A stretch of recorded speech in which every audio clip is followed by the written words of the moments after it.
To show toolbar after taking a screenshot on Samsung Galaxy S24 Ultra, swipe down the top of the screen and then tap setting icon.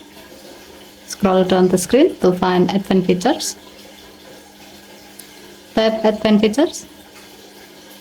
Tap screenshot and screen recording. And then tap the gray on offset next to show toolbar after capturing until the switch turns blue to turn it on. To see how this feature works, take a screenshot.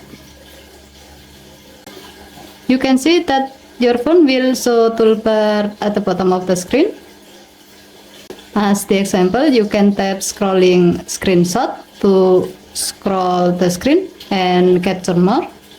Or you can tap hashtag to put a hashtag on your screenshot. Okay, thank you for watching. Please help to like and subscribe. Have a nice day.